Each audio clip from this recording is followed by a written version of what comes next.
Welcome to the 31st Annual Emerald Awards. Here is your host, Gordy Lucius.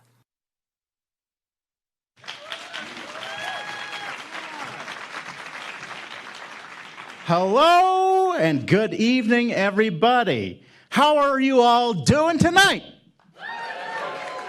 All right, I think we can do a bit better than that. Let's ask it one more time. How are you doing tonight? Amazing. Now, there we go. I'll stop slapping that podium. All right. Welcome to the 31st Annual Emerald Awards. I'm your host, Gordy Lucius. And even though I am being wildly biased, I don't think they could have gone with a better choice. I'm the host and co-creator of a freaky little nature show called Frick, I Love Nature that is now streaming on CBC Gem. And if you have been sleeping on it, I suggest you go see it immediately.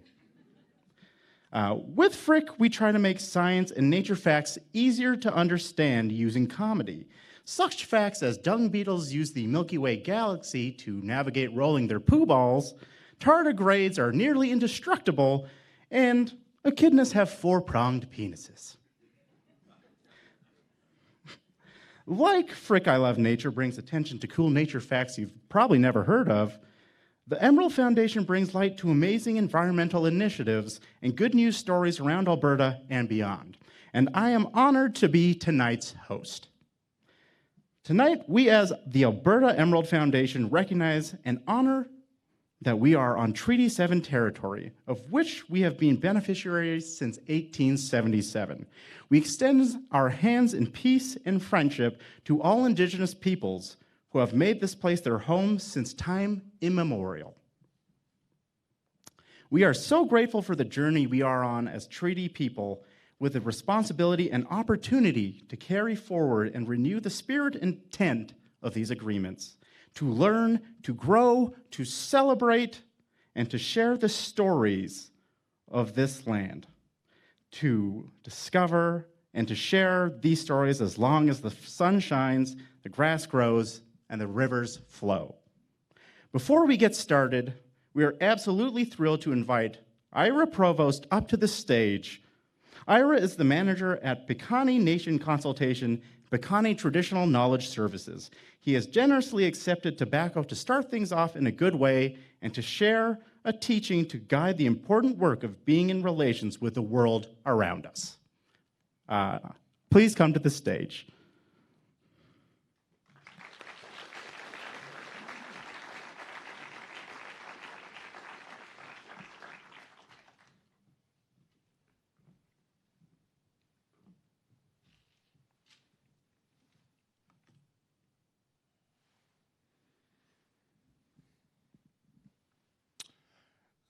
Oki Nixukwa, Nistuanagok, Bikanikwan, Kikinets Matsnakpuao. Good evening, everyone. My name is Ira Provost. Very honored, very happy to be here tonight to bring greetings on behalf of the Indigenous community, in particular the Blackfoot. Just to let you know a little bit about myself. I'm from the Piikani Nation. My wife and I, who's here tonight to join me, we are members of the traditional Blackfoot Society, the Horn Society. We're past members. And as such, we have a responsibility when called upon to bring traditional greetings to events, to community. And again, tonight, we're very honored and very happy to be here to do so. I was asked to come in and do a small lesson, and I'm more than happy to do that at this awards. This is your 31st year, and from the bottom of my heart, sincerely, I want to thank you all for the work that you're doing in this area of environmental protection, stewardship, and acknowledging the success that comes when we learn to work with our environment in a sustainable and a responsible way. As my introduction said, we honor the Indigenous people in this land, and we do so with the understanding that my ancestors, I'm very proud of them, that they've been here forever. And there's a lot to be learned from our Indigenous people, our ways. And as Indigenous communities, we're happy to share. We're happy to teach. And we're happy to share those values that certainly can enlighten not just our communities, but everybody. There is such a wealth of knowledge and understanding that comes with that. What I would, though, challenge you going forward is that you ensure that when you work with Indigenous communities, you do so in a way with Indigenous communities and not for. That has been a challenge with our history in recent years, and I know that many of you understand what I'm saying, but I also encourage you to keep up the mantra of saying, we probably don't know what's best for Aboriginal communities and their environments. Let's ask the Indigenous people what that is, because they can certainly enlighten you and enlighten the path that we all need to take together in creating a sustainable environment and ecosystems around our communities. My wife and I were involved in the sacred ceremonies of the Blackfoot. Like I said, we have responsibilities that we must keep. We have vows. We have strong intent and relationships with the land. And our people depend on those ceremonies. We depend on our way of life. Every summer, my wife and I, we set up our teepee at the Sundance. And I joke it's our summer home. And it truly is. It's a place where we're welcomed and we actually go there and have our ceremonies. And in those ceremonies, there's a lot of little things that you need to ensure that those ceremonies run properly and right. Now, with those, we rely heavily on the environment. We rely heavily on the land, the water, the animals, and they are the basis for who we are as Indigenous people, certainly as Blackfoot. And so with that, to hear the Emerald Awards present and honor those who uphold those values is very, very heartwarming to me, and certainly to my community. I understand that each one of the recipients and categories must adhere to the seven generation principle. And I think that is absolutely brilliant. That's great. That's something that should be explored continually in everything that we do. We need to think ahead 7 generations, but we also need to think, what did we learn 7 generations behind? How can that inform what we do and how we must care going forward? So again, I sincerely applaud your efforts tonight. I applaud that everything that we can do for Mother Earth. And in Blackfoot, we say, "Tsakkom." We must care for her, the land. We must honor her. And it's not some age-old prophecy or narrative. It's for right now. We need to do that. We need to care. So I can ask you to continue to question the work that you do, engage and reach out to Indigenous communities, because they're there to support and to share. So with that, I'm going to stop talking, and I'm going to give the invocation, the prayer tonight for your ceremony and for your evening. I'll do that in my Blackfoot language as well as English, so that you understand. So with that, I'll say my prayer, and then I'll wish everyone a great night, and then I'll let the evening carry on. I was the bad biop. I will get some aspamaginan anactisticoi. Gimukinan, Estamatsokinan, Sagapi, Kanapi, Makamatapi. Ayo Gamatukinan, Ayo Spamsan Nanananix, Natistananix, Nasananix. Oki it's Badabio, Spamsana, Yitskana, Motogi, Skanatsomidaka, Quakes, Nanamskax. Creator, we come to you today, we ask for your strength and your wisdom to be with us in this amazing work that we do and that we try to do and we try to honor Tsakom in a good way. And we ask to provide us guidance and strength in this work and carry on with the all the people who are being honored tonight in their good work. We pray for this the people of this land to encourage them to find their path in stewardship, find their path in caring for our environment. And we pray for the strength of our hearts and minds to work together in a very good way. And we ask that the strength of our words and our actions then bear fruit and reach many. We also pray for those places and people that are experiencing misfortune on these days with the wars overseas, violence and illness that continue to be around our people and our communities. We pray for our own personal intentions, for all of us in this room to be safe, and that we ask for a very good evening tonight and a very good year until we meet again at the next ceremony.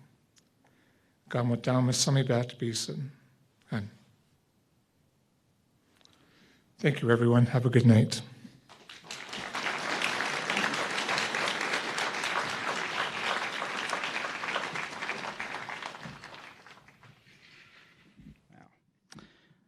Very beautiful words, and thank you so much, Ira. We're honored to have you here this evening, and we'll carry with us what you said as we continue our work. Thank you very much.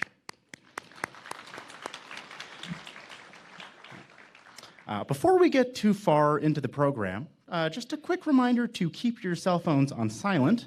This is not your child's university convocation. So remember to keep those on silent. And if you need to use the restroom, just head up to the top of the stairs and exit through the front doors you came through and follow the library signage. Now, I'd like to welcome Melissa Orphy, Executive Director of the Alberta Emerald Foundation, to the stage.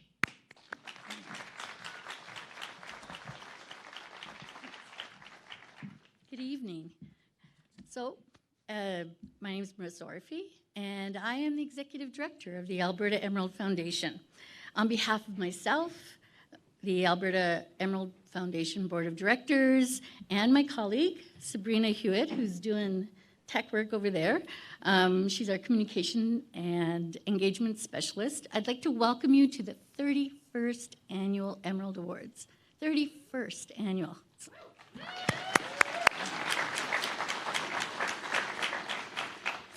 Alberta is home to leaders and innovators, each demonstrating a unique approach to environmental stewardship. For over 30 years, the Emerald Awards have showcased those who raise the bar in addressing local, regional, and global environmental and climate issues. In doing so, a standard of excellence is set that inspires others in their own practices. Since their inception, the Emeralds have celebrated the achievements of nearly 400 recipients and 900 finalists. And you're going to be added to that list. To date, they remain the only award in Canada that recognizes environmental excellence across all the sectors. What began in 1992 as an initiative developed by then Minister for the Environment, Ralph Klein, McLennan Ross LLP, and Deloitte & Touche have evolved into a robust communication strategy and year-round programming. Through the Alberta Emerald Foundation's actions of showcasing, inspiring, and empowering environmental achievements, role models are established, best practices are shared, connections are made, and a sense of hope is fostered. The result is an increase in public awareness, engagement, and commitment to environmental stewardship, as well as the mitigation and adaptation to climate change, leading to a more sustainable future for all. My message this evening is one of thanks, and first to Elder Ida. Thank you so much. And from the bottom of my heart, thank you for sharing your teaching and your words with us, and they will help us guide us on our journey together and into the future as well. So thank you. Collaboration is a huge part of our mission and allows us to tell Alberta's environmental good news stories. We couldn't host the Emerald Awards and run our programming without the support of generous sponsors who themselves lend a hand in creating a future that is environmentally sustainable. So a big heartfelt thank you to our sponsors, and I'd like to name you. The Alberta Beverage Container Recycling Corporation, along with Beverage Container Management Board, the Alberta Recycling Management Authority, the Alberta Forest Products Association, one of our newest sponsors, thank you, the Alberta Real Estate Foundation, Capital Power, the City of Calgary, who I want to give a special thanks for helping us host tonight in this beautiful room, and who supported us through this whole event. We couldn't have done it without you, so thanks so much. To our sponsors at Dow Canada, the Edmonton Community Foundation, and our longtime supporters of the Alberta Emerald Foundation, the Government of Alberta, and Syncrude, operated by Suncor. So a round of applause, please.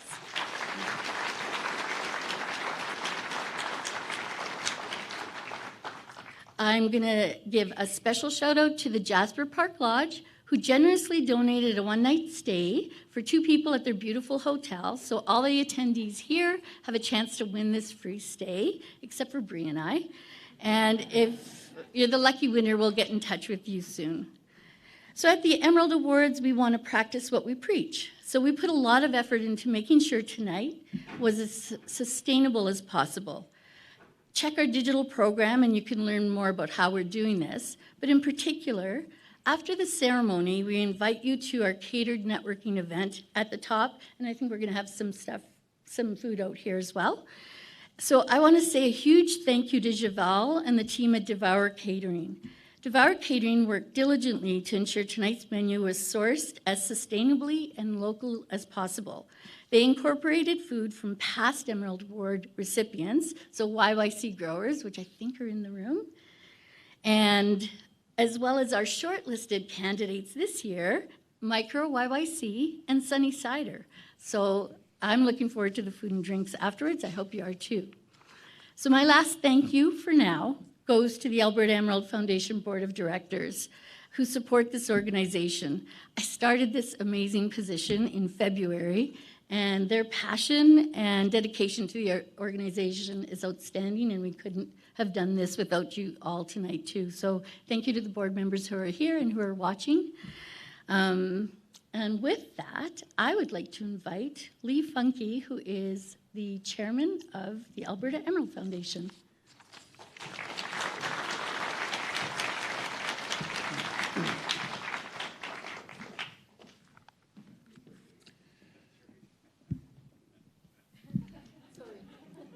No short jokes. Hello, everyone. We're so grateful that you're able to be here tonight in person. Yes, round of applause. The last time we were able to gather as a group was in 2019. And we're thrilled to be able to be here together as a community once again. And although we weren't able to host the awards in 2020 or 2021 in person, that didn't stop us from celebrating Alberta's environmental leaders. The 29th and 30th Emerald Awards were held virtually, which was uncharted territory for us. But it became a gift in some respects, as that we were able to increase our reach across the province. And so people that were unable to attend due to distance, etc., were able to watch the awards virtually. And we were able to share our story in ways that we had never done before. So to keep ensuring that the Emerald Awards are accessible to all, we are once again sharing tonight's ceremony online. So we have a number of people watching online, either on Facebook or on YouTube. So let's give them a round of applause for sharing with us.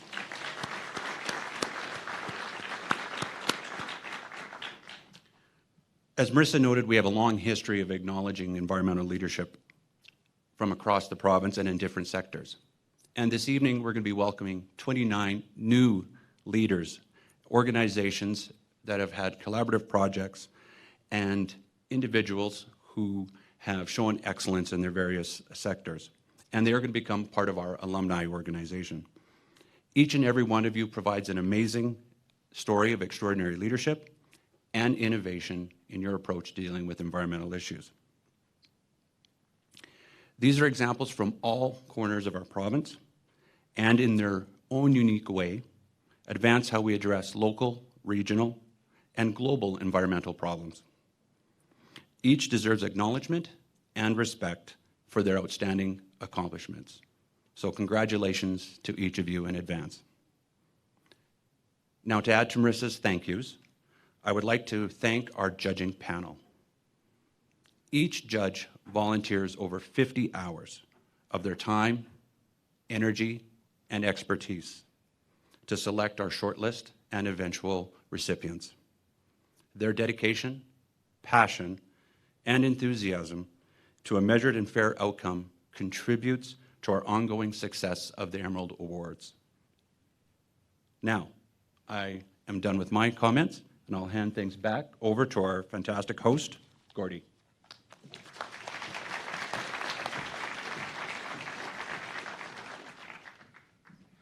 Wow, fantastic host. That's really nice of you, Lee. Thank you very much.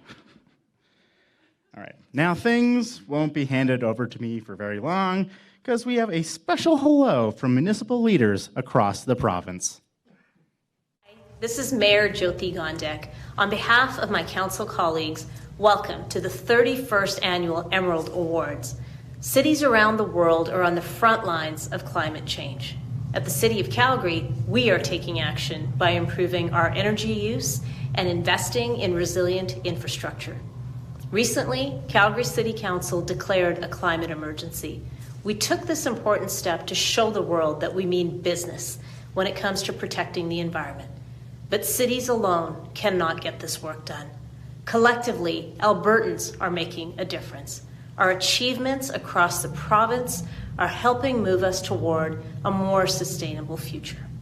By sharing your stories of environmental excellence, we build awareness and encourage others to take action. Each of you are Alberta's next generation of leaders who are making our province a better place to live. Tonight, we celebrate you, the role models of our communities. Congratulations to all the nominees and award winners. I hope you have a great night. Greetings from the City of Edmonton on Treaty 6 territory. I'm Mayor Amarjeet Sohi. I'm sorry I couldn't be with you in person tonight, but I wanted to have the chance to congratulate all of the 2022 nominees for this year's Emerald Awards. The preservation and protection of the environment is of core value for the people of Edmonton and indeed across the province. Our region is primed to be a clean energy hub for the world, and we need the talent, creativity, and innovation from each and every nominee here tonight. As you know, cities are at the forefront of climate change and takes a coordinated effort from all levels of government and business to address these challenges. Finding solutions is going to take time, but all the nominees here tonight make me realize that we will find one and many in the near future. This impressive line of people and organizations are working to protect the wild things and wild spaces that make our province such a unique and beautiful place. They have committed their lives to making significant contributions of outstanding environmental significance. So on behalf of Edmontonians and on behalf of City Council, congratulations. I can't wait to see what the future holds for all of us. On behalf of Canmore Council, I would like to extend my congratulations to all the nominees and recipients of the 31st Annual Emerald Awards.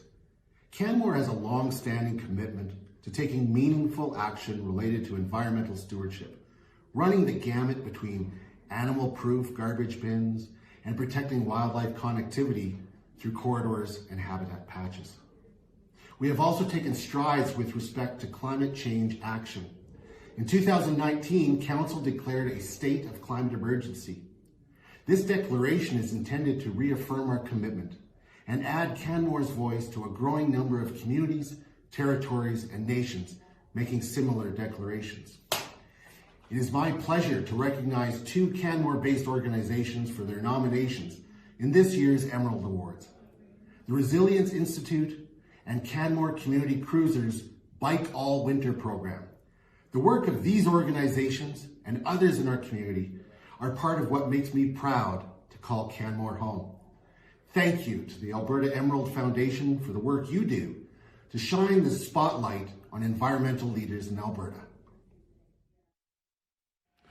Good evening. My name is Ralph Larger, and I have the honor of being the Mayor of Westlock. On behalf of the town of Westlock, I congratulate all the nominees and recipients and thank the Alberta Emerald Foundation for showcasing environmental innovation. We call ourselves a community with spirit, and we pride ourselves on doing things differently in Westlock.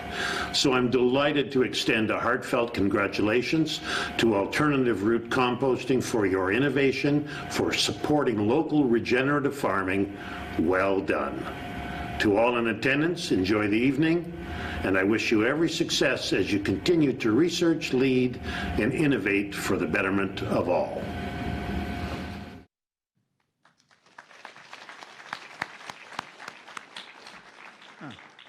Funny thing, we actually probably filmed maybe 15% of Forgetful of Nature in Westlock on my friend's parents' lot. Huh. Who would have thunk? Anyways, one final note before we get things started. When you're accepting your award, let's aim to keep our speeches to about 3 minutes in length. I know we all want to be Halle Berry, and I know that reference dates me to being born in 1990, but this will help us ensure that we have time for everyone this evening, and what's better than an award show that ends early? Prove me wrong. With that being said, are you ready to get this thing started? Me too. First, we'll introduce you to the short list in each category through short video, and then we'll announce the recipients. Let's kick things off with the project/initiative categories. The following categories showcase the Albertan environmental projects and initiatives that have addressed and mitigated the effects of local, regional, and global environmental issues by achieving excellence aligned to current environmental priorities. I'd like to welcome Cam Lane from the Government of Alberta to present the water category.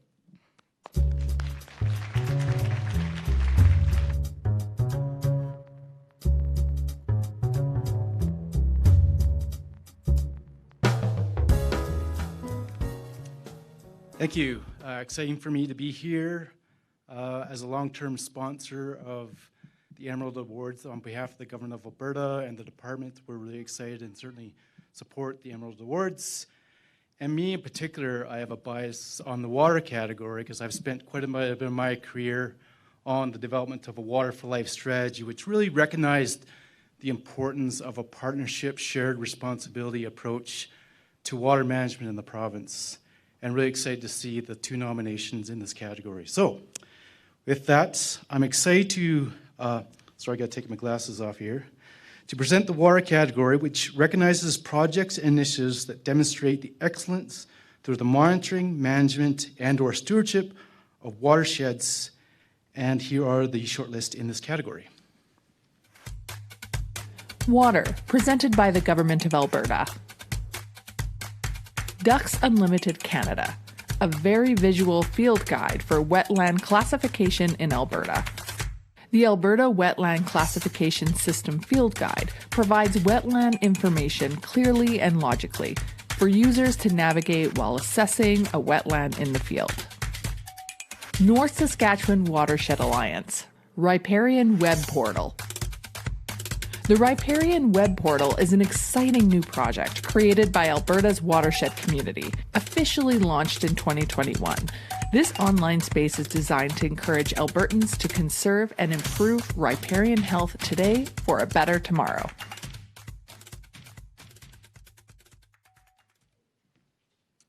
Okay, again, two very deserving nominations.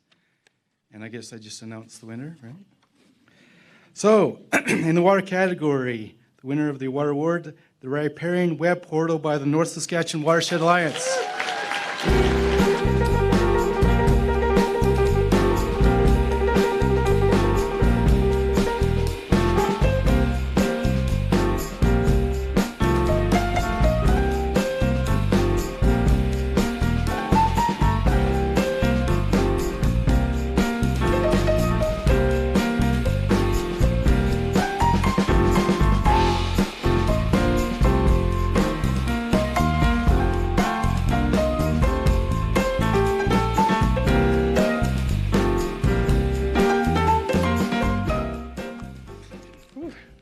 Pleasure to be the first speaker. Wow, thank you so much. I'm a little nervous. The Emerald Awards showcase so many amazing projects, and I'm very proud to be up here today. I'm really excited for the web portal to be counted among them, and the Ducks Unlimited project is also amazing, and I'm very happy to have been working with Ducks for the past few years as well. So a very, very great project. Sorry, I'm babbling. So the Riparian Web Portal, this project started as a glimmer of an idea that we needed to find a way to make our scientific data interesting and accessible to the public. We really wanted to help people understand what the data actually said, and inspire landowners to take action by showcasing real-life examples of projects on the ground, of existing projects in their own backyards. We also wanted to enable them by bridging a connection to the wide community of people, programs, and agencies that are passionately working to improve riparian health here in Alberta. Today, 6 other watershed agencies are using the web portal to showcase their data as well, and over 300 community members have attended web portal training series in the past year. So we're really, really excited to keep up this momentum. So my name is Mary Ellen Shane. I'm accepting this project, or accepting this award on behalf of the team that's made up of staff from the North Saskatchewan Watershed Alliance, the Battle River Watershed Alliance, and other WPACs and conservation groups, as well as some very talented consultants. I also really wanted to thank our funders. The Government of Alberta has provided a lot of support through the WRP program, as well as the federal government through the Canadian Agricultural Partnership. And without all of your contributions, this project would have remained just as a glimmer of an idea. Instead, it blossomed under your guidance and support, and we really, really thank you for that. Again, thank you to the Alberta Emerald Awards. We're going to showcase this award with so much pride. Thank you.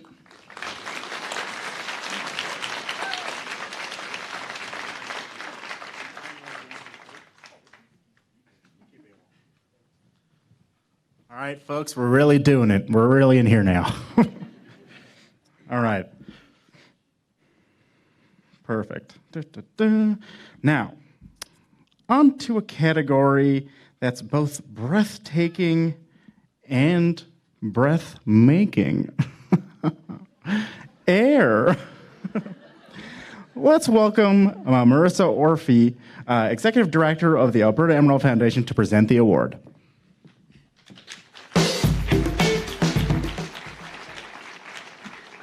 The air category recognizes projects and initiatives that improve air quality. Here are the organizations and projects shortlisted in this category. Air. Community Cruisers, Bike All Winter Program. In operation since September of 2020 and run entirely by volunteers, the goal of the Bike All Winter program is to increase the number of Canmore and Banff residents using bikes for transportation during the winter months. Participants receive training on winter bike riding, a Bike All Winter mentor, and assistance and supplies to winterize their bike. The City of Calgary Idling Reduction Initiative. In November of 2019, idling reduction targets for the city's fleets were set by Calgary City Council, and fleet services were tasked with leading and coordinating the idling reduction initiative. The city took several fundamental steps to reduce unnecessary idling, which has resulted in reduced greenhouse gases and local air pollution, decreased fuel and maintenance costs, and improved driver health and safety.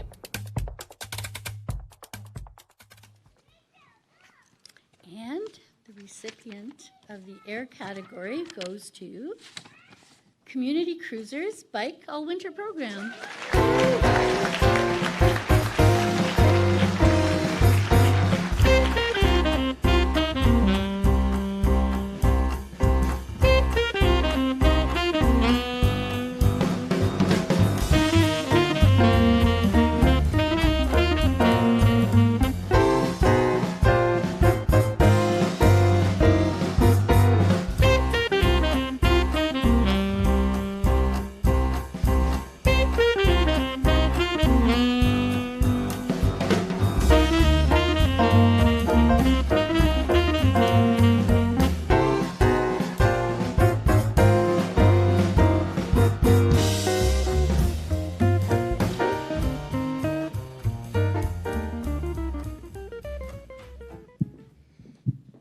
Keep it quick. As you heard in the video, we are completely volunteer run, so thank you to the Emerald Awards for providing the recognition. We'll certainly be passing that on to our volunteers and leveraging that to keep the program going and empower people to continue biking all through winter. Thank you.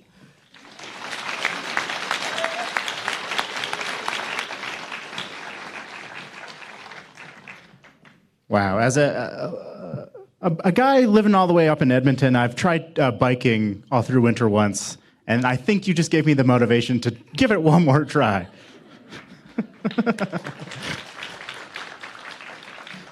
Our next category roots itself to where we call home, where we work and where we play. I'd like to welcome Patty Morris, Executive Director of the Alberta Real Estate Foundation, to present the land category. I'm Patty Morris. I'm the Executive Director of the Alberta Real Estate Foundation, and I'm delighted to be here in support of the Emerald Awards. My sincere congratulations and gratitude to the incredible people and projects resulting in a healthier environment for us all. The Alberta Real Estate Foundation exists to advance and improve the real estate industry by investing in education, law reform, research, and projects and activities that benefit the industry and all Albertans. We're proud to have a 30-year track record of positive change with more than $26.5 million invested in over 665 initiatives. Last year, we were proud to celebrate our 30th anniversary, and we hosted engagement sessions to hear from our valued stakeholders. And what we heard from those stakeholders is that the foundation's support is needed to address the massive changes the real estate industry and we as Albertans are facing with the impacts of climate change, sustainable development, and our relationship with the land. I invite you to visit our website to see the breadth of resources that are available to you, and also to check out whether our grant and sponsorship program might serve you. We're excited to be here today to play a role in telling the story of the people and organizations innovating, enhancing, and improving the sustainability of land by participating in these Emerald Awards. We are thrilled and honored to present the land category, which recognizes projects and initiatives that demonstrate excellence in sustainable land use. After all, under all is the land. Here are those shortlisted in the land category. Land, presented by Alberta Real Estate Foundation. Explore Edmonton. Edmonton Urban Farm is growing. Since 2014, the Edmonton Urban Farm has helped make Edmonton a greener, more sustainable city by transforming 2 acres of excess urban land into a productive space, providing 300 plus people and their families with nutritious, locally grown food. It's also become a center for learning about urban farming and food production and creating a rich local food community. West Ritchie Community Gardens. West Ritchie Community Gardens is a youth-led project that's transforming neglected land in Edmonton's Ritchie neighborhood into a vibrant community space. The space includes picnic tables, community art, community events, and native edible landscaping. Highfield Regenerative Farm.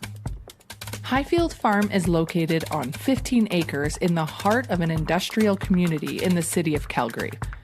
In partnership with the Compost Council of Canada and the City of Calgary, they are transforming this vacant property into a vibrant and productive urban farm through soil revitalization, food production, and community programming.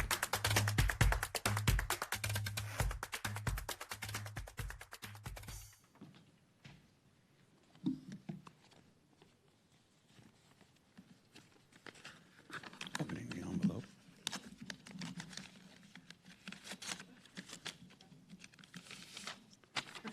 The recipient in the land category is Edmonton Urban Farm. If I could have somebody from the Edmonton Urban Farm.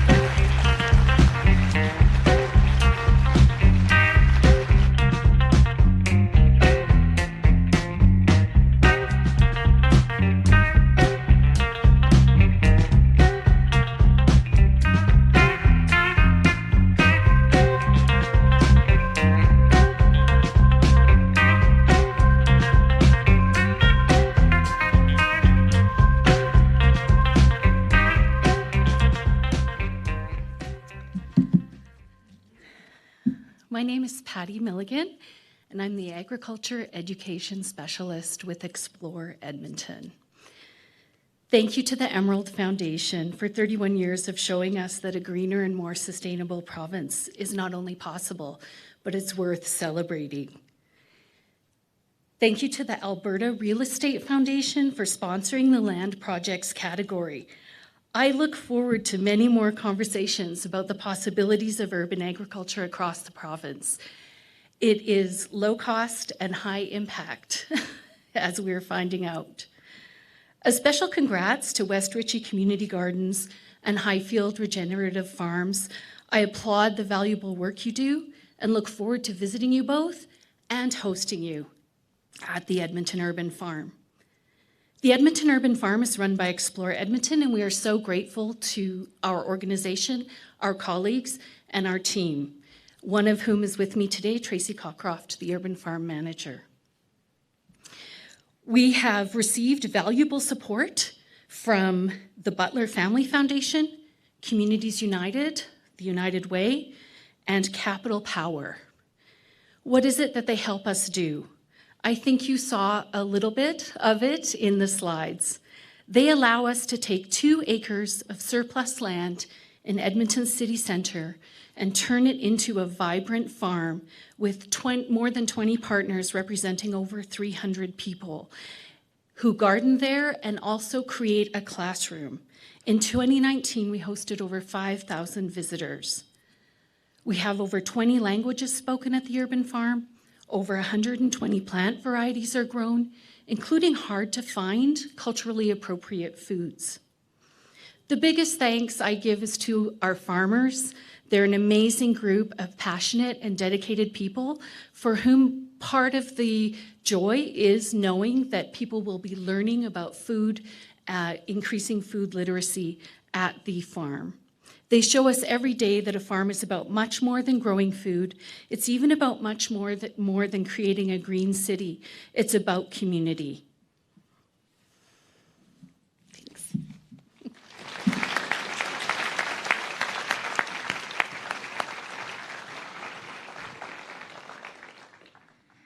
Wow. It's so awesome to hear that coming from Edmonton again and just being like, that really beats the one tomato plant and 1 carrot that I grew last year. So let's give them another round of applause. Oh, and if you just take a look around here, we're in this gorgeous library, so I thought maybe we should have a little bit of a library fact here. Did you know that during the construction of the Calgary Central Library, over 79% of construction waste materials were diverted from landfill? That's amazing. It might not look like a space tank like our library, but it certainly is an amazing library, and let's give this library a huge round of applause.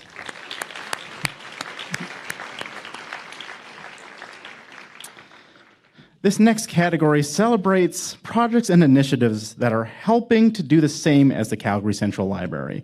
Please welcome Aaron Tessier, Director of Operations of the Alberta Recycling Management Authority, to present the waste management category.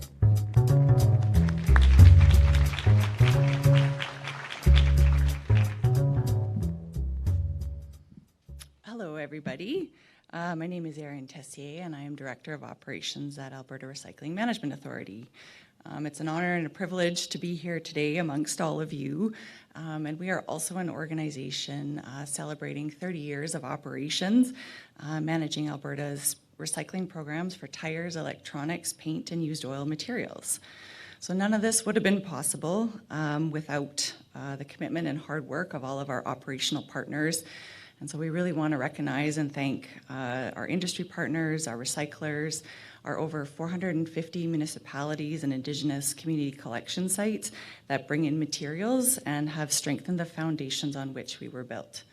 So we'd also like to thank Albertans like you who every day continue to do the right thing, recycling and repurposing, together helping us achieve our vision of a future without waste.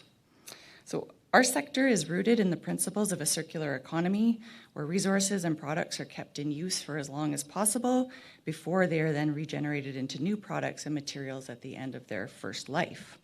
So this is why I'm so pleased to present the award in the category of waste management, which recognizes projects and initiatives that innovate the repurposing, reduction, and disposal of waste in an environmentally conscious way. So here are the organizations and projects shortlisted in this category. Waste Management, presented by Alberta Recycling Management Authority. Alternative Root Compost. AltRoot is an Alberta-based waste management company that specializes in the handling of organic waste streams from municipal sources to produce organic compost and nutrient-dense soil. Their facility north of Edmonton is licensed to receive 20,000 tons of organic waste each year from surrounding towns and rural municipalities. Blenders Garment Recyclers Incorporated. Blenders Garment Recyclers reclaims and recycles textiles that are deemed unsellable by thrift stores, charities, the general public, and businesses. Blenders uses a zero-waste, no-landfill approach through a mixture of solutions that keep these textiles from the traditionally linear supply chain stream and recycles them in a closed-loop system. Micro YYC, Microgreens Club, a zero-waste initiative. Micro YYC is an urban indoor microgreens farm that provides microgreens to local markets, grocers, and restaurants. Their latest initiative, the Microgreens Club, is an entirely zero-waste service that delivers microgreens directly to customers in reusable containers. Containers are returned each week, sanitized, and reused indefinitely. All right.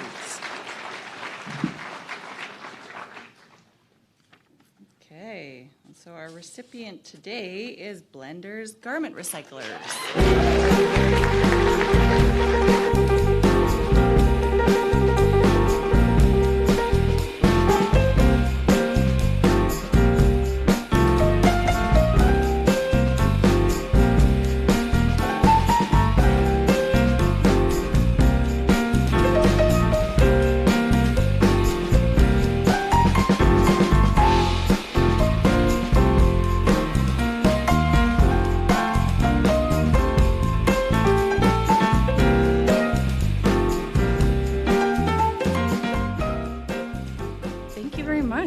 It's great to meet you.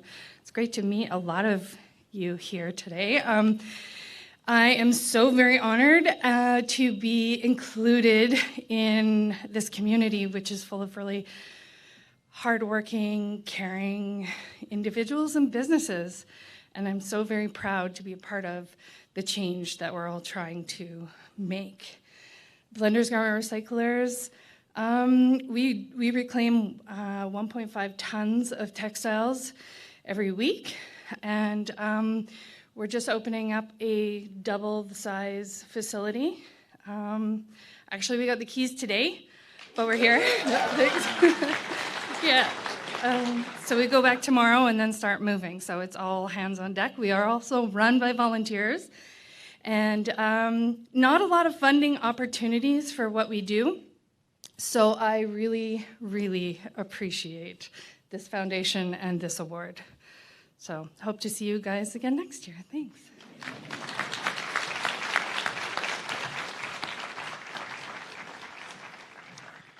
Wow, that's truly amazing. Such fantastic work.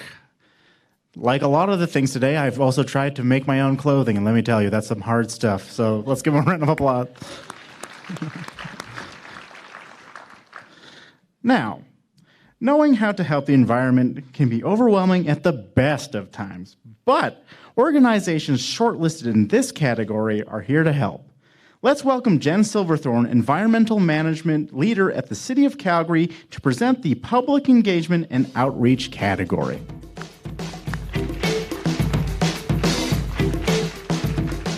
Hi, thank you. Oh, good evening, everyone, and congrats to the Alberta Emerald Foundation for having your award ceremony in person again. I'm always inspired, and that's one of the things that Outreach does, so thank you so much for having us, and we're so proud to sponsor this category. Key to urban and rural municipalities, providing sustainable communities and preserving the natural environment is really the collective contributions of the Albertans that live and work within them. Through the provision of engagement and outreach, that's where we're actually building a greater appreciation of the environment, sharing awareness of the issues, and even the solutions that are available, and that is being built through outreach. We are so proud of the individuals and the organizations for doing this work because they truly are the ones that are encouraging and amplifying and inspiring others all across the province to take collective action. For in the end, to quote Baba Dayom, we will conserve only what we love only what we understand, and we understand only what we are taught. Under this category, we recognize programs and initiatives that educate and empower the broader public by teaching the necessary skills to make informed environmental decisions and take responsible actions. Let's hear about our shortlisted nominees. Public Engagement and Outreach, presented by the City of Calgary. Canadian Wildlife Federation, Wild Outside and Canadian Conservation Corps. Wild Outside is a national conservation-based youth leadership program designed for youth ages 15 to 18. Youth in the Wild Outside program enjoy opportunities for outdoor adventure and immersive nature experiences. CWF Canadian Conservation Corps is a 3-part program that presents an exciting opportunity for youth age 18 to 30 to learn, grow, and experience Canada in a unique way while having a real impact on conservation in Canada. Waste-Free Edmonton, Becoming Less podcast. Becoming Less is the Waste-Free Edmonton's official podcast about an Edmontonian journey to less waste, less impact, less consumption, and less clutter. Green Calgary, The Power of Nature for Newcomers. The Power of Nature is a series of workshops designed to engage ESL learners with actions they can take to reduce their energy consumption, lower utility bills, understand the connection between actions and climate change, and learn about jobs in the alternative energy industry. And the recipient of the Public Engagement and Outreach Award goes to the Canadian Wildlife Federation Youth Programs in Alberta, Wild Outside, and Canadian Conservation Corps.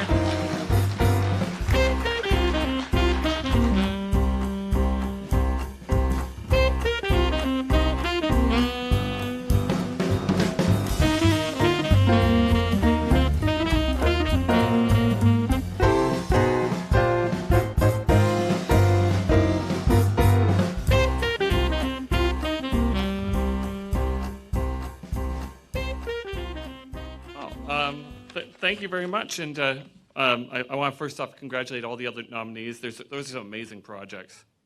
And thank you so much for recognition of an awful lot of hard work for a program that we launched the first day of pandemic restrictions and another one that we grew through COVID-19. I also have to thank our funder, which is the Employment and Social Development Canada, who fund us through the Canada Service Corps. I'd like to accept this award on behalf of the thousands of young people across Canada, across Alberta, and Wild Outside and the Canadian Conservation Corps who are doing really amazing things like banding birds, gardening with seniors, helping to educate others about climate change. And this program is really making a big difference to ensure that today's environmental leaders are making a difference. And I got to say, part of the reason that we're doing this is that we want to make sure that we're creating pathways for the 180,000 jobs that Canada needs to create in the environmental sector in the next 10 years if we're going to have any chance of meeting the SDGs. So it's really great to see this, and thank you so much for the people who are supporting us, and thank you for this award.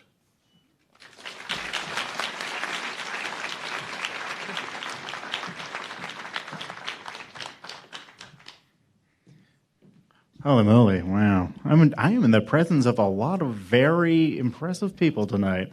Let's give it a round of applause for them one more time.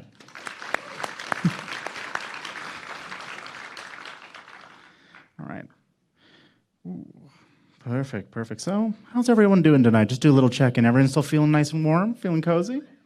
Nice, all right. Perfect. So, we've reached our final project and initiative category, wildlife and biodiversity, which is a huge, close thing to my heart right now, where we do a lot of nature facts. So this is very big for me. I'd like to welcome Jason Cripps, President and CEO of the Alberta Forest Products Association, to present the award.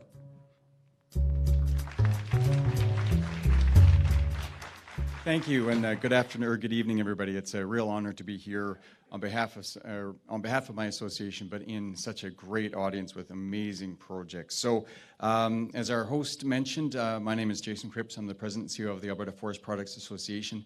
We represent companies active in the forest sector in Alberta, all the way from the sawmilling, pulp, paper, and pellets. And we take our environmental responsibilities exceedingly seriously. I want to just mention three numbers for you: 200, 100, and 3 to 1. I guess that's 4 numbers, not 3. So 200. Our industry plans in 200-year time frames. So that's, we scour the forest, determine what's right to harvest, what's not right to harvest, the timing, work with a number of environmental experts. So leave you with that number of 200. 100 is the number of trees that we planted in 2021. Really proud as an industry that we planted 100 million seedlings, not 100, 100 million. You go on, okay, that's not a lot. 100 million. And finally, 3 to 1. We plant 3 seedlings for every seed, or for every tree harvested. So back to that 100 million trees. I got to make sure I mention that again. So anyway, we're always looking to do better. That's why I'm really thrilled to be attaching the Alberta Forest Products industry to such a great foundation, the Emerald Foundation, and really honored to be the presenter or sponsor for the wildlife and habitat biodiversity category. So this category protects, it recognizes projects and initiatives that protects and conserves natural habitats and wildlife species. So we will look at our shortlisted folks right now. Wildlife and Biodiversity, presented by Alberta Forest Products Association. Dr. Shelley Alexander at the University of Calgary, Living with Wildlife. Living with Wildlife is an initiative at the University of Calgary campus that prevents conflict between humans and wildlife by forefronting education and outreach, controlling attractants, and managing people, pets, and coyotes. This initiative is a leader in humane coexistence practice, modeling a program that avoids lethal removal of wildlife, builds safer communities for all, and maintains biodiversity in urban ecosystems for generations to come. Dr. Jana Vamosi at the University of Calgary, Plant Biodiversity Lab. This research program has been operating with the mission to prevent the extinction of plants in Canada by identifying and maintaining resilient ecosystems that foster their persistence for 15 years. The vision of this program is to develop a system of prediction of extinction risk so that effort is directed to species deserving the most immediate attention. Dr. Catherine Ruckstuhl at the University of Calgary. Impact of long-term behavioral studies on the management and conservation of ungulates. Dr. Ruckstuhl mainly studies different ungulate species in the field, mostly bighorn sheep and elk, or red deer. She's particularly interested in what drives gregariousness, the social organization within groups, affinities and associations between group members, costs and benefits of group living, such as competition for food and mates, parasite and disease transmission, and cooperation, to name but a few aspects. Boy, some amazing projects there. So the winner of the Wildlife and Biodiversity category is the Plant Biodiversity Lab at the University of Calgary.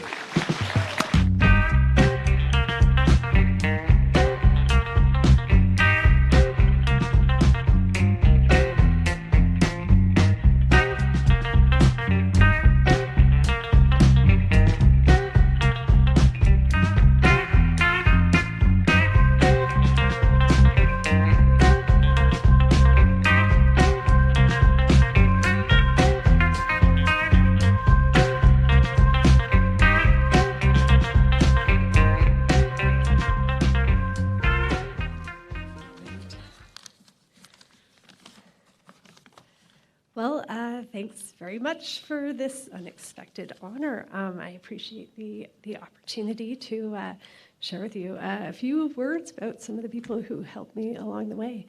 So I want to say a very special thank you to the people who went the extra mile to teach me about rare species, such as the people at COSEWIC.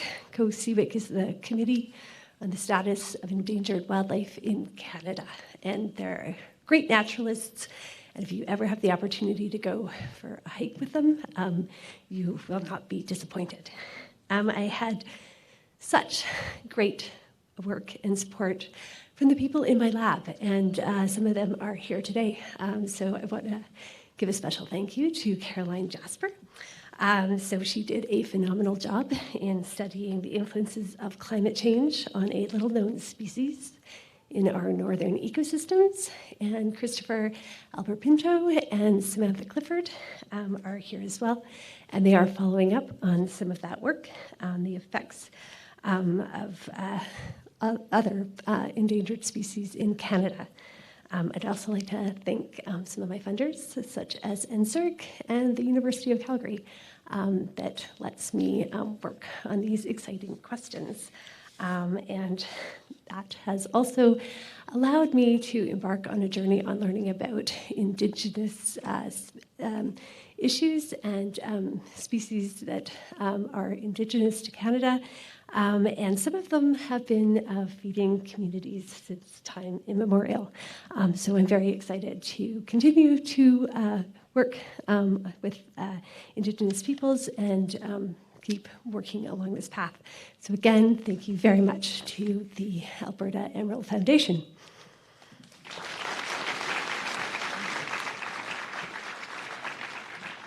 Wow. Yeah, as a person that's traveled all around Canada, and especially Alberta, there are some amazing just wildlife just out there for everyone to go see. So I suggest you just go out there, and the work that you're doing is just amazing. Let's give them one more round of applause. Wow. All right. So we're going to take a little bit of a break from handing out awards here to hear from Walter McDonald Whitebear. Walter is a Nehiyaw or Cree singer-songwriter, educator, and motivational speaker, originally from the First Nation of Moose Factory in Ontario. Please put your hands together for Walter.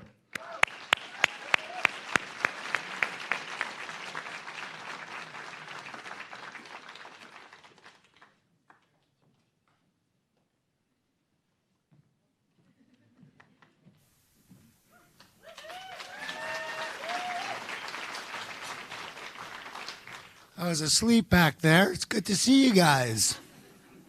This may come a bit as a surprise, but I've been here since 8 o'clock this morning, and they finally let me off the hook.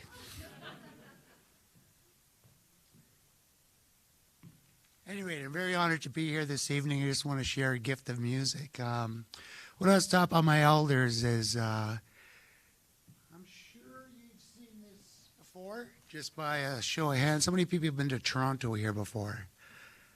Yeah, that's what I figured. So Toronto means gathering place, and right on City Hall you find this medicine wheel. And what this is a cosmic blueprint that represents all of life. So the number 4 to Native people is a very strong sacred number, and what these 4 colors represent are all of 4 nations of humanity. And so starting with our black brothers and sisters, that's people from Nuba, Trinidad, West Indies, Africa, Jamaica, that list goes on and on. Then we have our white brothers and sisters, people from Ukraine, Dutch, Ireland, Scandinavian, Scottish, English, Irish, Polish, so on and so forth. Then we have the yellow nation of people, people from Japan, Vietnam, Korea, Singapore, China, the Philippines. And then last but not least, we have the original people of Turtle Island.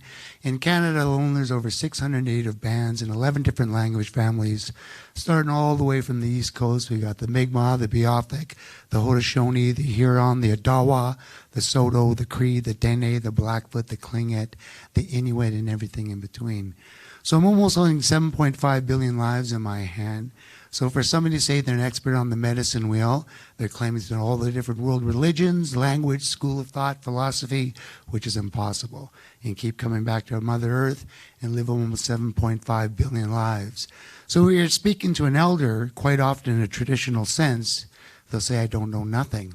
And what they're referring to is that big worldwide picture. So not only does it represent all the human beings on the planet, it represents one individual native person. So the black's the color of my hair, the white is the color of my eyes, and the bones are inside of my body. The yellow is symbolic of my skin color, and the red is the blood that flows through me. So from one individual to everybody on the entire planet. What I was taught and what I was believed, that all human beings are born with a gift, and one of mine is music. What I'm holding in my hand here, this is called a Native American cording flute. A story that was told to me is a long time ago, before our white brothers came to Turtle Island, there was a young boy that was born that did not have a voice. The Great Spirit not give him a voice to talk with. But he was always held in high regard by the people, because whenever the warriors returned back from a buffalo hunt, he'd be one of the first to get up and lend a hand. He was very, very generous with his actions and his heart. And as we very much well know, as adults, people, we do what we mean. You could talk a good game, but we're defined by our actions. At any rate, it was customary among the Cree, when you become a warrior or an adult, you would join a society. Part of that ritual is you go on the side of the hill for 4 days and 4 nights, and there, under the proper guidance of the community elders, of course, you would ask the great people, the Great Spirit, why was I born? What is my purpose? At any rate, on the 3rd day of his fast, a bear came out of the woods, and he presented him with this flute. He said, from now on, this is going to be your voice. So he came back to his people with this new gift, and there was this young woman that he admired from afar, and he started playing this music. And when she heard the sound of this flute, she came and sat beside him and accepted him as a husband, and that's how it's got its name of the cording flute. And this is what it sounds like.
Well, thank you very much for having me. I'd just like to make a public statement. It does not work. I'm still single.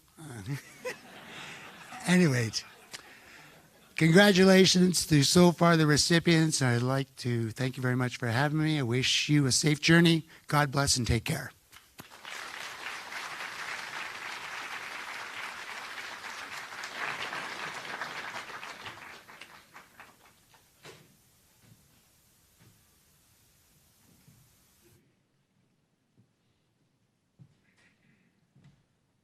Wow. Hi, Walter. Wow. So that was gorgeous. I was just like swept away. I was just in the back, just kind of like stunned, just like, ooh. So nice. So let's give him another round of applause, everyone.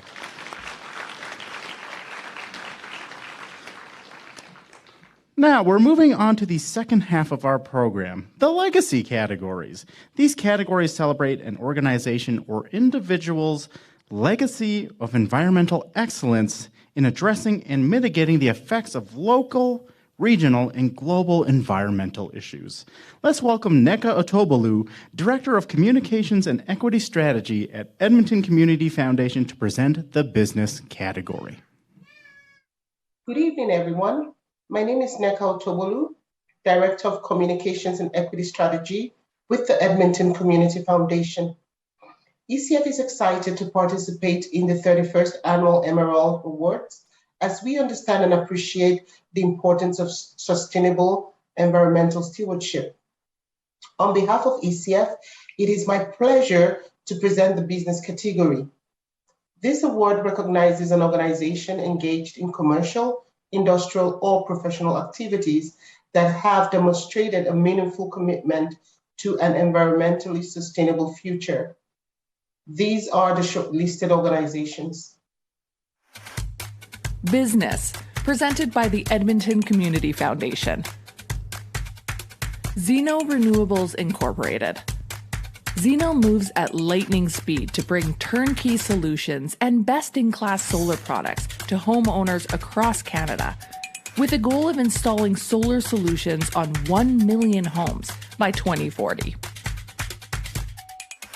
Sunny Cider, upcycling organic waste. Sunny Cider utilizes wasted fruit and upcycles them into consumable beverages of cider, spirits, and vinegars. They work with a network of donors that collect and deliver the fruit, which they convert primarily into apple cider.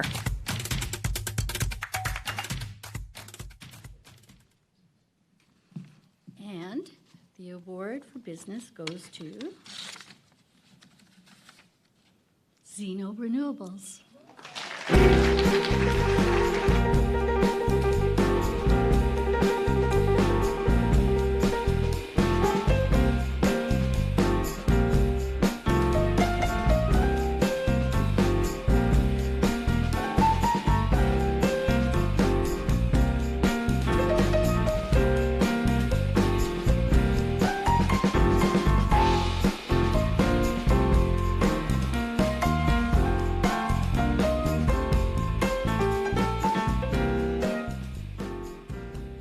That was nerve-wracking sitting there the entire time. Like the best part about this award, as we were sitting there listening to all the recipients before us, is regardless of winning this, you are a champion. One of the hardest parts about being a business owner, and sorry, I'm Gersh Ball, and this is Kai Ferry, and we're the co-CEOs of Zeno, is not being able to be a part of the non-for-profit community. Sometimes when you're in business, it gets really crazy because you have to hit goals and you have to do all these things. But when you're part of something that's good for the environment, it's an amazing experience. And to be fair, the reason we started this company is because we had good parents.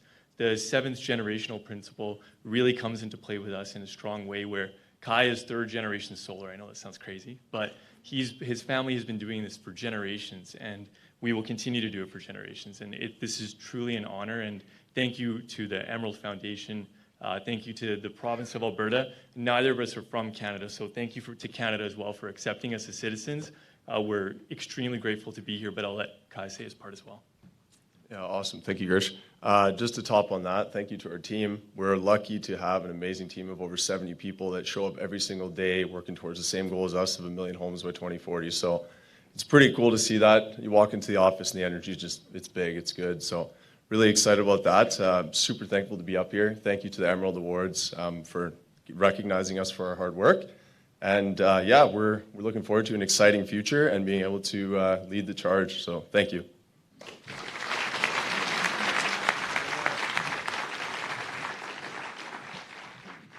Wow, over 1 million homes by 2040. I tried charging my phone with a solar panel once, and that broke my phone. All right. The next category epitomizes the saying, "It takes a village." Let's welcome Mark Kruger, sustainability specialist at Suncor, to the stage to present the award for outstanding work being done by community group or nonprofit.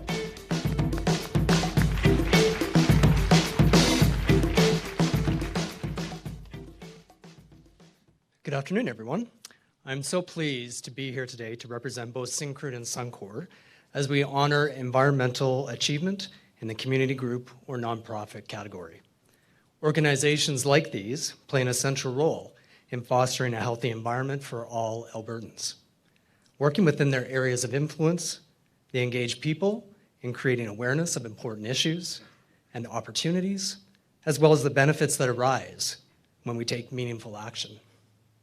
And while COVID may have pushed the button on a lot of things, all our incredible award nominees continued their important work despite the challenges.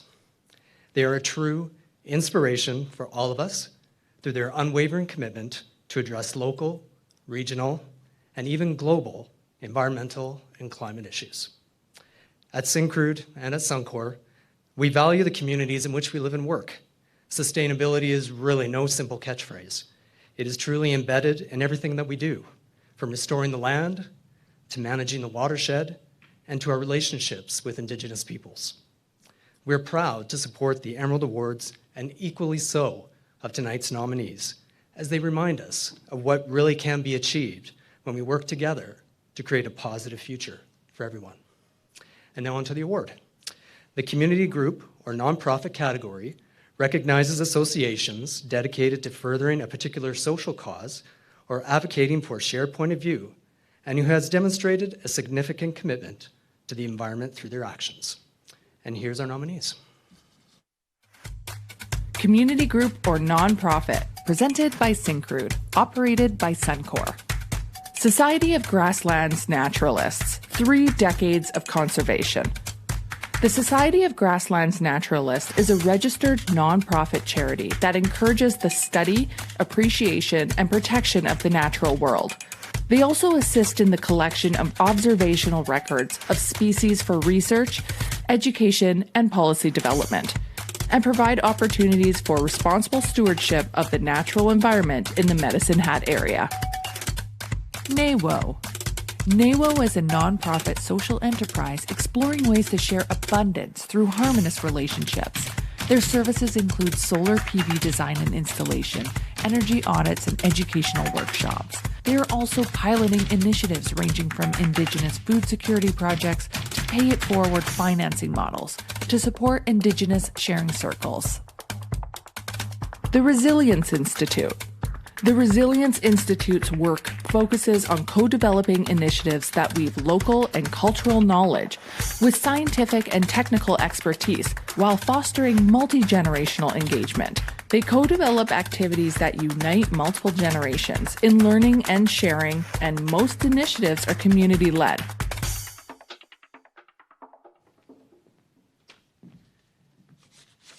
And tonight's recipient of the community group or nonprofit is NAWO.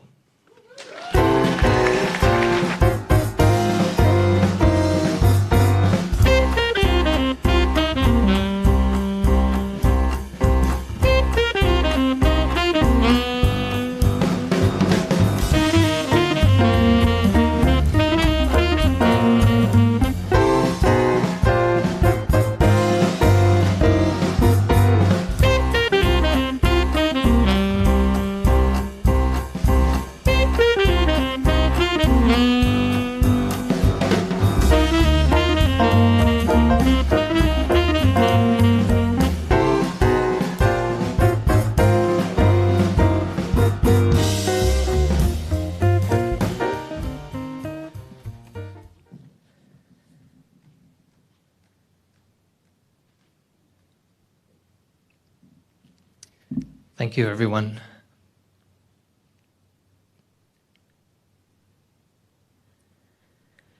Neo is the Cree word for four. We received part of that ocean of teaching earlier this evening. We were gifted this name by dear family friend and Elder Roy Lewis and his wife Judy, sitting at a kitchen table in their home in Musquecheese. We were sharing a vision for what we wanted to do, and he took out the proverbial, in this case, the kitchen table napkin, and started drawing the four elements of Mother Earth, contained within her loving embrace, the four races: earth, fire, wind, water. These elements are outside and they are inside. And so goes the health of one, the health of the other. As we know, our world is not doing so well.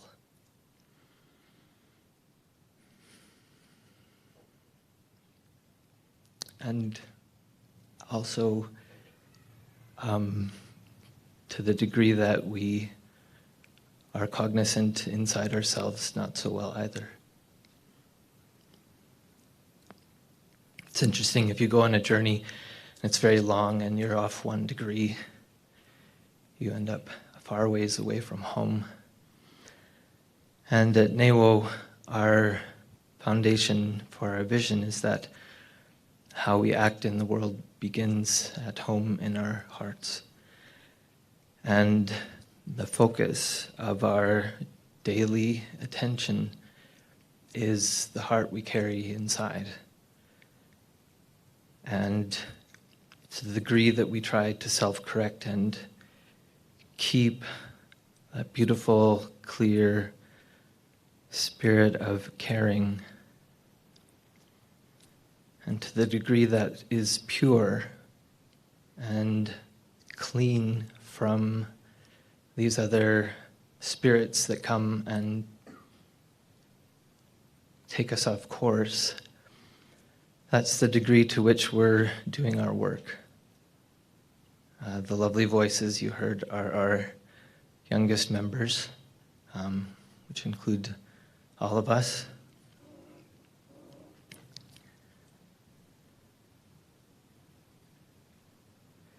So I thank you for this honor. I wish in honoring us that you would honor your own hearts and keep clear your own compass, and whatever space you may find yourself, keep the clearest vision and try to, like a pure element that purifies the world around it, keep your intentions clear, your intentions pure, and I think if we can all walk this way and make this tiny little steps inside, I think we can get on a good path. Thank you. Hi, hi.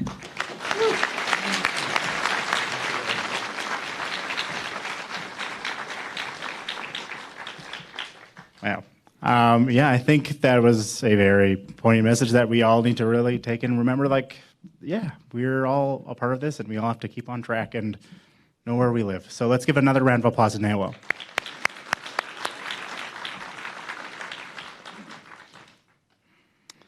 My iPad was scrolled all the way down to the top, so I'll take 1 second here.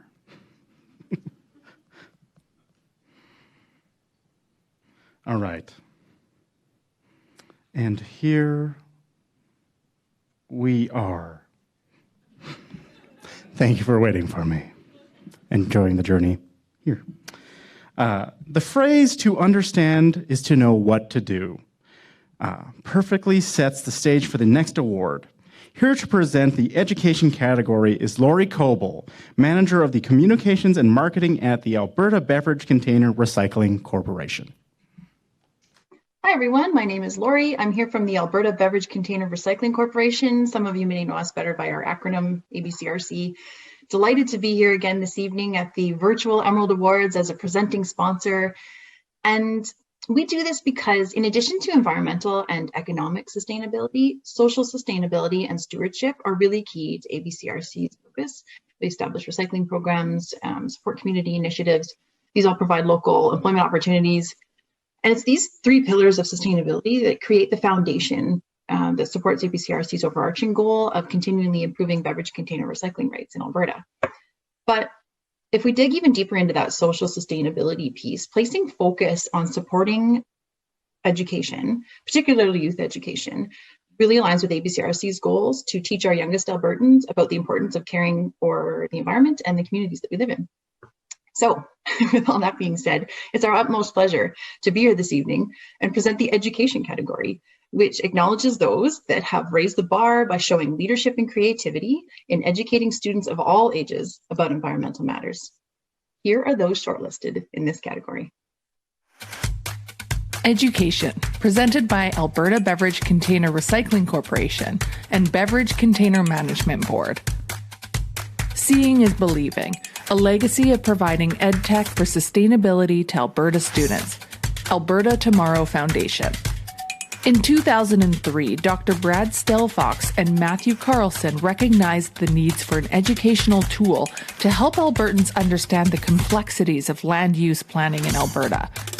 With limited resources and a booming economy and population, the need to create land use plans that look at the effects of our activities on the land and balanced our environment and socioeconomic needs led to the first free online educational land use simulator for Alberta.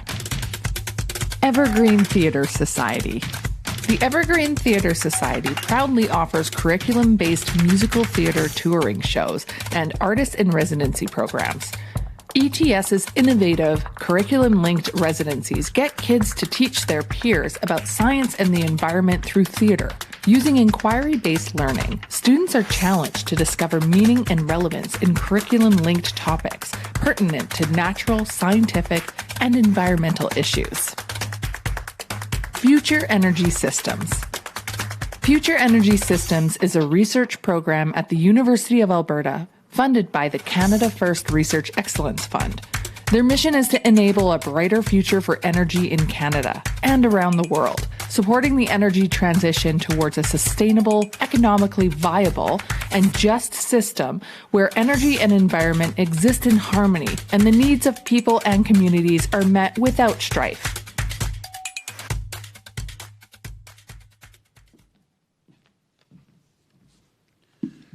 Some very impressive projects on our shortlist. So the award for the education category, the recipient is Alberta Tomorrow Foundation, Seeing is Believing, a legacy for providing EdTech for sustainability to Alberta students.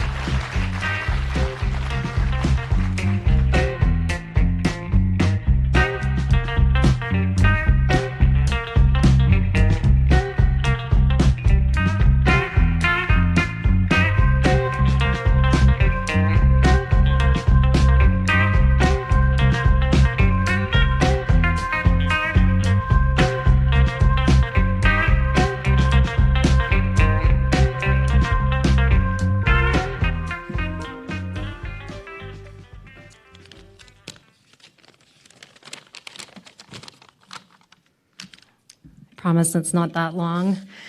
As my daughter says, third time's a charm. This is actually the third time I've written a version of this speech because we have been finalists before, so I'm thrilled that this year we got the award.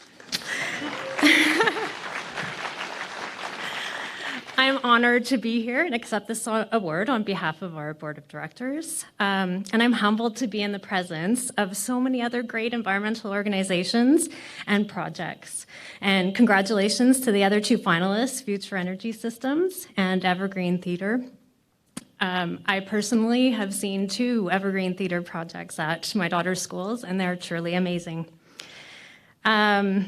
This award really should go to the 2 masterminds of Alberta Tomorrow, and that is Dr. Brad Stelfox and Matthew Carlson, both of whom have dedicated their careers to understanding the cumulative impacts of our actions on the landscape. If it wasn't for their vision of creating an educational tool to teach young and old about the complexities of sustainable land use planning in Alberta, I would not be standing here today. Alberta Tomorrow aims to show Albertans what we don't see every day, and that is the big picture of how our actions are affecting society, the economy, and the environment. The Alberta Tomorrow Simulator has evolved immensely from the rudimentary Alberta Tomorrow Simulator of 2003. The technology has come a long way, and it's a constant struggle to keep up with the technological advances and the higher expectations of youth today. We now have version 6.0. We have expanded to BC and we have BC Tomorrow, and are programming an Indigenous module to assist teachers in implementing Alberta's new program of studies in the fall. Thank you to the Alberta Emeralds Foundation. This award means so much to us. I would like to recognize all the hard work that Brad and Matt and our board of directors have put in to Alberta Tomorrow over the past 19 years. I would also like to thank all of our sponsors, current and past. I cannot begin to list all of them. Thank you for allowing us to continue this important work of educating Albertans, especially our youth, who, after all, will be the designers of sustainable land use plans for all of our future. Thank you.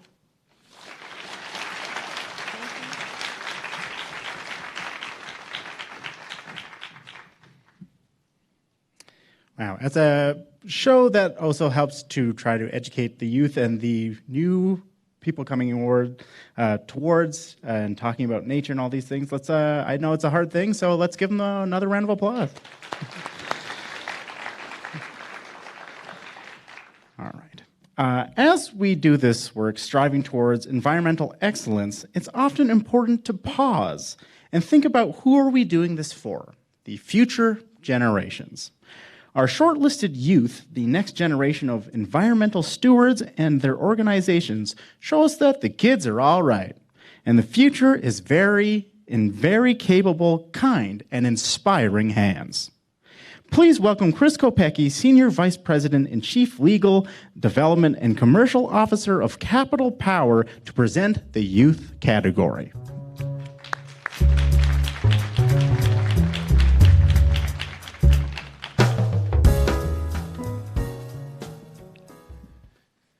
It's a pleasure to be here with you tonight at the Emerald Awards. Capital Power is especially proud to present the youth category this evening. As a company, we're committed to powering a sustainable future for people and planet, a future that will require innovative solutions to electrify the world reliably and affordably while protecting the planet.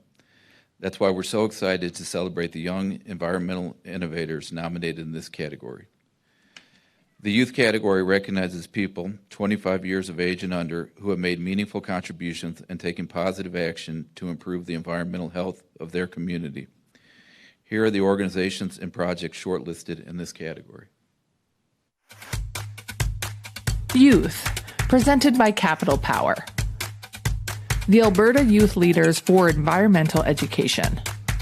Initiated in 2016, the Alberta Youth Leaders for Environmental Education is a collaborative, inclusive program for students grades 7 to 12 that demonstrates leadership in environmental education and climate action. Next Step High School, The Power of Skate. The Power of Skate is a student-led project that is built around environmental sustainability and conservation. Students create their own brand that engages in energy conservation topics that are important to them. In turn, they create brands that promote their cause.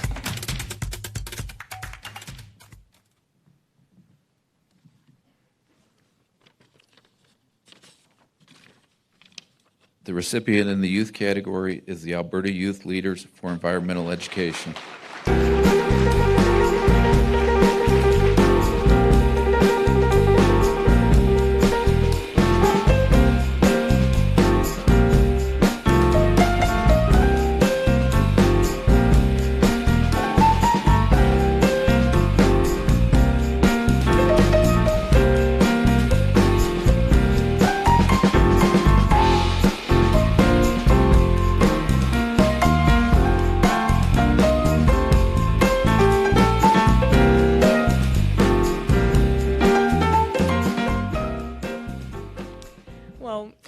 I mean, honestly, this is a really great honor.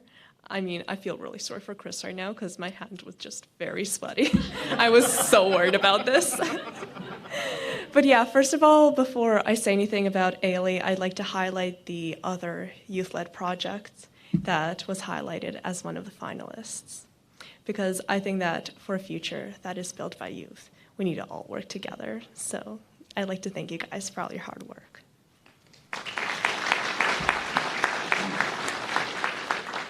So my name is Sasha, and I'm accepting this award on behalf of Alberta Youth Leaders for Environmental Education.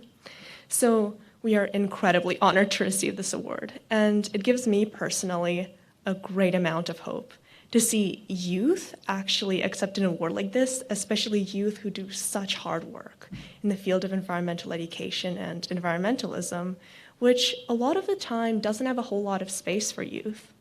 So I am so excited to see youth really get this acknowledgement, get this recognition, and having this award just really highlights all the hard work that we've done for all these years.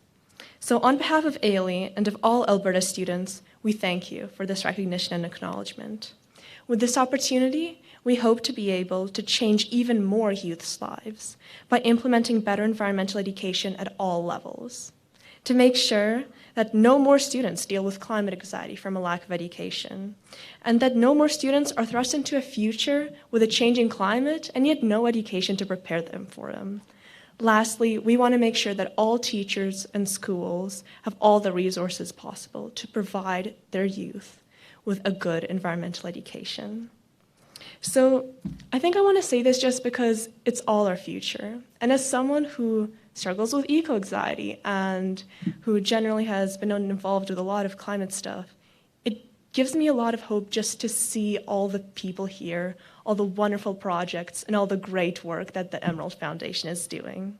So thank you so much. And together, I hope we can build a better world for everyone. Thank you.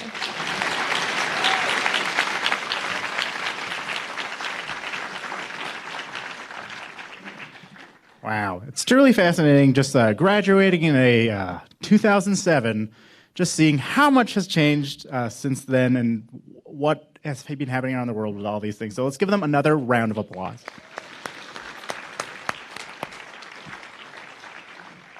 Perfect. Now, governments are an important role in leading the way towards stewarding our environment for generations to come. Tonight, we have a past Emerald Award recipient here to present this next award.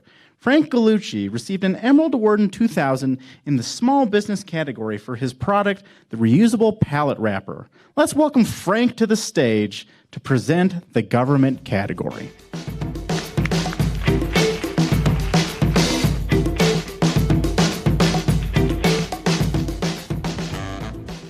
Good evening, and I have to comment.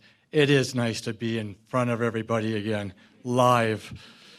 Enough Zoom. I'm Frank Gallucci. I'm president of Amici Enterprises, and I'm honored to be invited here as a presenter for the Emerald Award. I've been involved in the food industry for, well, since 1977, so that gives away my age. In 1985, I started a company called the Great Canadian Food Brokers, which was involved in brokering, distributing, importing natural and organic products. This is where we got the idea for the Enviro wrapper, the reusable pallet wrapper. We saw a need to reduce the amount of stretch wrap that we were using and disposing of. In 1991, we invented, patented, trademarked, and began to market the Enviro wrapper, the reusable pallet wrapper, including designing and patenting a unique buckle system, because there was nothing out there that would work to meet the rigorous demands of the industry. The Enviro wrapper is a proven economical alternative to stretch wrap. It reduces the cost of stretch wrap by 80 to 90% when it's fully implemented. Reduces damages, waste disposal expenses, plastic stretch wrap costs. It's also reusable, repairable, recyclable, durable, and washable.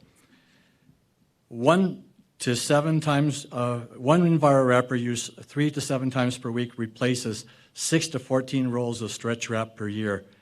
one of our major customers estimated they saved purchasing 300 pallets. That's 2,428 rolls of stretch wrap in 1 year. That's a lot of plastic. We went on to win 4 prestigious awards. In 1998, we won the Pollution Prevention Innovation Award from the Canadian Council of Ministers. In 1998, we also won the Best Amenities for Supply Award at the Enviro Business Expo in Calgary. 1999, we won the R's of Excellent Innovative Product Award from the Recycling Council of Alberta. And in 2000, we won the Emerald Award for Small Business Entrepreneur. And that brings us to the reason why we're here tonight.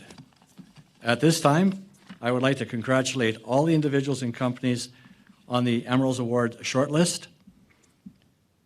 I am excited to present the government category, which recognizes all levels of governments whose ongoing commitments set the example of environmental leadership and advocate sustainability as a major consideration in governance. Here is the shortlist. Government. 25 years of environmental achievements at the MD of Ranchland number 66. For 25 years, Ranchland has consistently implemented creative solutions to environmental issues. The MD has gone above and beyond to promote activities that are sustainable and compatible with the environment and the species and habitats who share the landscape. One of the municipality's priorities is to protect and enhance the headwaters of the Oldman River and South Saskatchewan River Basin. Bow Habitat Station by the Government of Alberta. Fish in Schools. Fish in Schools, FINS, is a provincial fisheries management education program coordinated by Bow Habitat Station that provides schools across Alberta unique and hands-on opportunities to raise rainbow trout in their classrooms.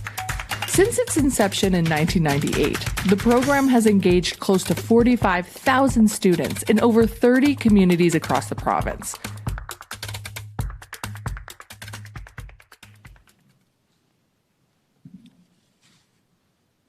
And at this time, I'd like to invite the representative for the winner of 25 years of environmental achievements at our MD of Ranchland number 66.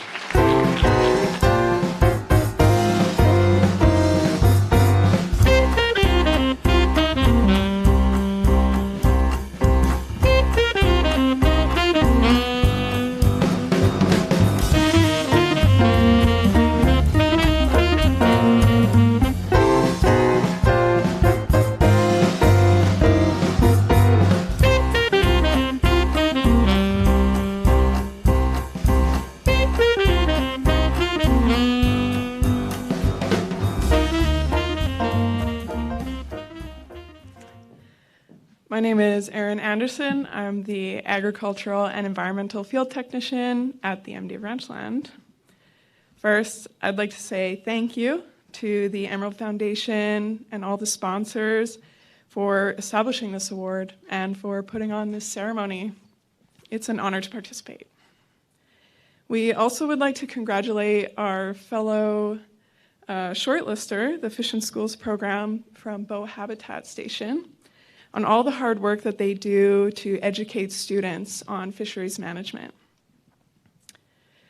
Though we don't do this for the recognition, it's really rewarding for a small place like the MD of Ranchland to be acknowledged for the environmental stewardship achievements we've made.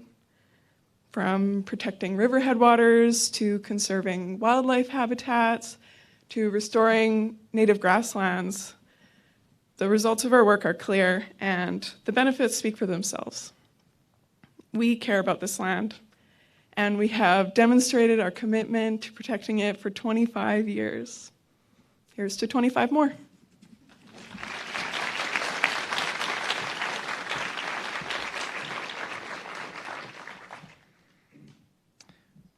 Wow, 25 years. When I was 25 years old, I was living in my mom's basement. So let's give them another round of applause. Wow. Now, for our last award this evening, Let's welcome Courtney Boyda, Environment and Sustainability Regional Delivery Manager at Dow Canada, to present the Lifetime Achievement Award. My name is Courtney Boyda, Environment and Sustainability Regional Delivery Manager at Dow Canada. On behalf of Dow Canada, I am delighted to present the Lifetime Achievement Award at the 31st Annual Emerald Awards at the Alberta Emerald Foundation. At Dow, we're working toward creating a more sustainable future for the world. A future where we can achieve carbon neutrality, zero plastic waste, and a circular economy. That's why I'm excited to recognize a special community leader who has made outstanding contributions towards that future. This year, our shortlisted winner is Steve McIsaac, an educator at Inside Education. Steve has inspired over 600,000 young people on the importance of environmental stewardship and sustainability, and co-led Alberta's first climate change education program in 1992. Thank you, Steve, for your passion and dedication. Congratulations on being awarded the Lifetime Achievement Award. Lifetime Achievement presented by Dow. Steve McIsaac. Steve's career began in 1992 as the first full-time educator at Inside Education, then FEESA. With his background as a social studies teacher, Steve ensures a balanced approach to exploring environmental issues and sustainability in his role as Inside Education's executive director. The legacy, consistency, and opportunities that Inside Education provides as an organization are directly attributed to Steve's leadership. Under his leadership, Inside Education has been recognized internationally, nationally, and provincially. Steve has proudly mentored dozens of Alberta's environmental and natural resources leaders, as well as current and future teachers. With Inside Education's annual reach averaging over 20,000 students, Steve's passion for environmental education has influenced the lives and learning of more than 600,000 young people.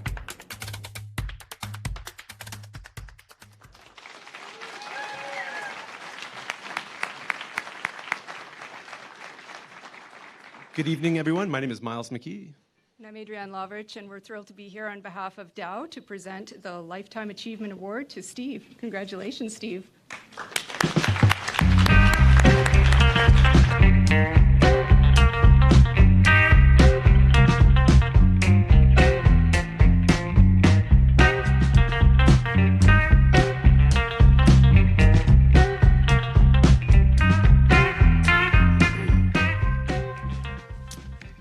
Well, this is lovely. Thank you to the Emerald Foundation.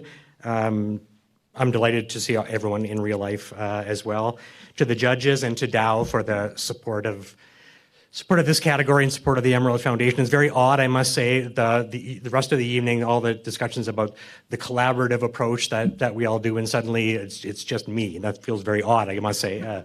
But I certainly didn't do this alone, and I was reflecting on what I might talk about over a 30-year career, and I thought about the very first day I walked into the offices of Inside Education to meet with my friend, mentor, and the founder of Inside Education, the late great Jim Martin.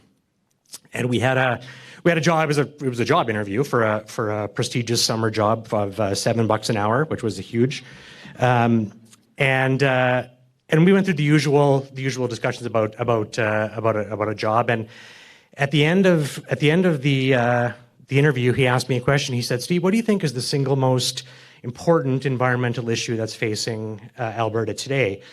And you would have thought that I would have been prepared for a question like that. If you thought that, you would be mistaken. I was not. So I thought about it for a moment, and my answers actually become historical lore within Inside Education, because my answer to the question, what do you think is the single most important environmental issue facing Alberta today, was garbage, ? Garbage? And I tell that story not to be sort of annoyingly self-deprecating, but it actually does tell the story that in my 30-year career, everything that I've experienced, everything that I've learned, everything I've been inspired by is from the people in this room and the people upon whose shoulders you've stood to get to where you are. My life's work, the work in Inside Education, is to help take the inspirational, incredible, complex things that you do every day and make them manageable, understandable, and inspirational to young people. Literally, without the work that you do, there is no Inside Education and there is no me. So I salute you and I sincerely thank you for all of the work that you do. You make me proud to be part of the sustainability family in this province. In the last several years at Inside Education, we've become sort of heavily involved in the careers aspect of sustainability education, and I often get a chance to talk to young people about career paths and how you sort of get into the sustainability world. And I always tell them sort of some of the usual sort of things that sort of like, this is dad talk, right? So find something that you're passionate about, find something that you believe in. You'll never work a day in your life, and that's true. And I would add to that, work with your friends. I've been blessed throughout my entire career to work with hundreds of people at Inside Education, many of whom, most of whom, almost all of whom I am proud to call my friends. Some of whom my team and my Inside Education family are here. I'm fortunate enough to call our board of directors. My friend David Huggle is the past president of the board of directors of Inside Ed. He's here. Two of my closest friends in the world are Jill Swingler and Catherine Wagner, who spearheaded this nomination for me. Every day is a blessing, and I'm just so honored to work side by side with great people and my Inside Education family. I'll take a last second, then I promise I'll be quiet, is on an additional personal note, my wife Donna, who's watching somehow on the interwebs right now, she's on day 8 of COVID, which I gave her. I don't recommend that as a good idea for family life. Donna not only is the rock upon whom our family is built, but she's also my educational inspiration, having been a teacher, a counselor, and a principal for her professional life. And lastly, I want to dedicate this to the memory of Jim Martin. He was once upon a time, he was an honorary patron of the Emerald Foundation.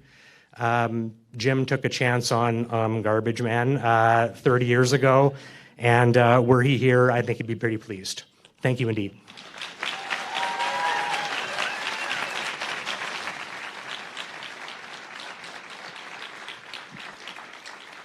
Wow. I know you just stopped clapping, but let's give one more round of applause for Steve McIsaac.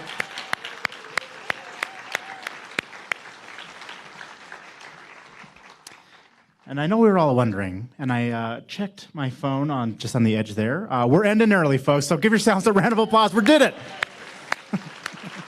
Oh, yeah. So a big congratulations to tonight's recipients and finalists. Thank you again to this year's sponsors for helping the Alberta Emerald Foundation tell these environmental good news stories. You'll get a chance to mingle and schmooze and celebrate during our catered reception, which is waiting for you at the top of the performance hall. Make sure to keep a close eye on our social media over the next couple of months to get a behind-the-scenes look at the recording of the documentary series for the recipients of tonight's awards. And with that, you're free to go fill your bellies with some delicious food and drinks, and thank you for attending tonight's awards, and hope to see you in the future. Thank you so much.